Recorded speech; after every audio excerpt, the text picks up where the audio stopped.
Bonjour à tous. Aujourd'hui, nous sommes le 7 février 2026 et aujourd'hui marque la date de consécration de la ferme Silkos Élevage. Donc, nous sommes là pour mettre le dispositif en place avant que les invités n'arrivent. Comme vous pouvez voir le décor déjà, il y a une bâche qui est là et ensuite les tables qu'on doit quand même mettre devant eux. On n'a pas, comment on appelle ça, on a fait avec les moyens de bord. Voilà, nous avons composé avec les moyens de bord. Donc là, c'est des troncs d'arbres. Comme nous sommes dans une ferme, donc on a fait ça un peu naturel. Voilà. Après, on va essuyer et puis maintenant mettre tout ce qu'il faut. Attends, il ne faut pas qu'il le laisse.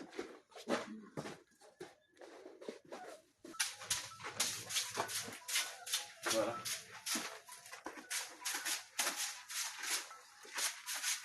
Bon, comme on n'a pas des tables, donc là, les troncs d'arbres qu'on a là, on a coupé ça pour faire du naturel. Voilà. Nos invités seront ici. Tout ça pour faire au fur et à mesure. Je pense que ça est bon. Voilà.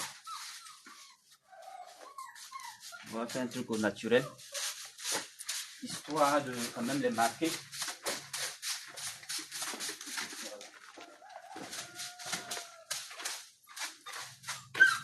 Là, comme nous sommes dans une ferme, comme je l'ai dit tantôt, là les viandes bouillies sont au feu. Et on a notre chien méchant. On a notre chien méchant. Voilà, qui aboie. Voilà, donc quand je finis ça, je me pose.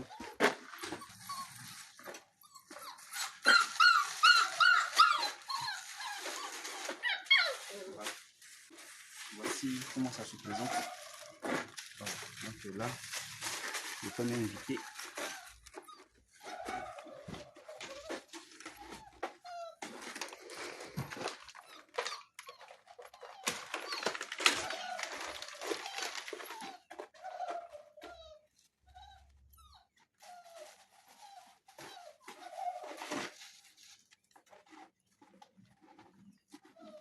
Là, quand il s'assoit, la main droite directement de l'eau. C'est bon. Oui. Donc, prochainement, si toi-même tu veux le faire, il faut penser à faire ça comme ça. Donc, les invités de marque là seront devant. Les pasteurs. Maintenant, nous les poulets là, on sera derrière. C'est ça. Comme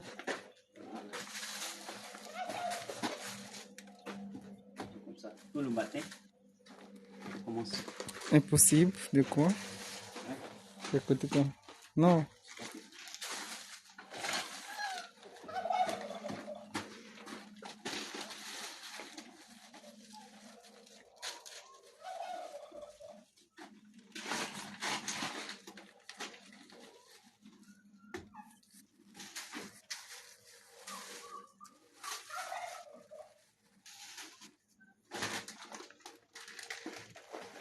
Tout le monde ne peut pas avoir, je veux dire, les gilets là. Oui.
Apa?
Quand vous lisez jusqu'à la fin, vous allez comprendre qu'ils avaient un besoin de nourriture.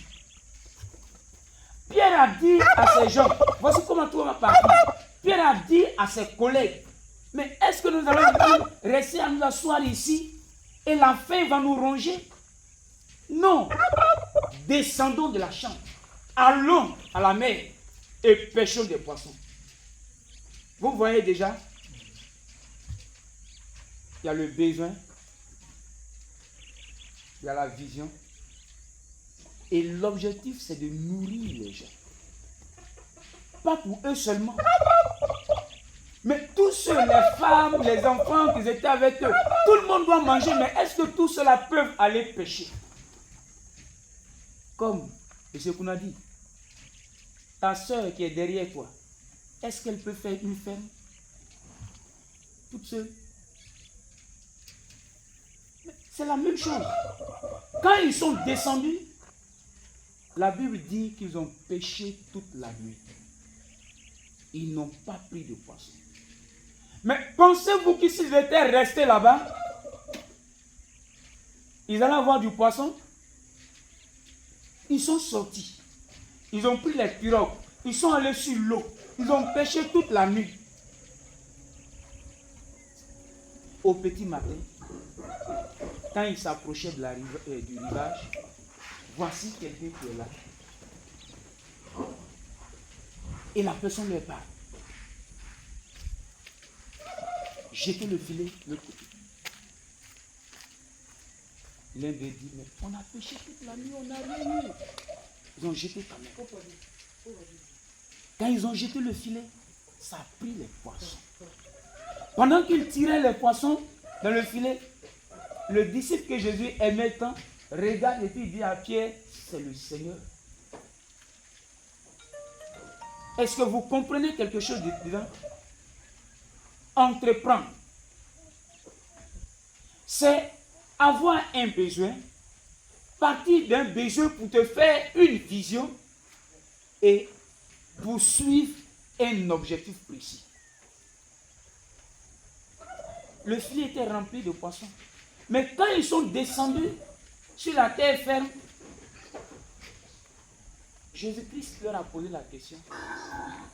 Vous n'avez rien à manger? C'est ce qui prouve qu'ils avaient faim quand ils étaient en ville. Ils n'avaient pas à manger. Et Jésus savait, il a déjà préparé des poissons là, sur le feu qui cuisait, avant qu'ils n'arrivent. S'ils étaient là-bas, ils n'allaient pas voir ça. C'est la même chose pour nous. Tant que nous ne nous levons pas pour entreprendre, on ne verra pas que Dieu est merveilleux, que Dieu détient les potentialités pour nous rendre riches. les pays anglophones nous ont défoncé dans ça.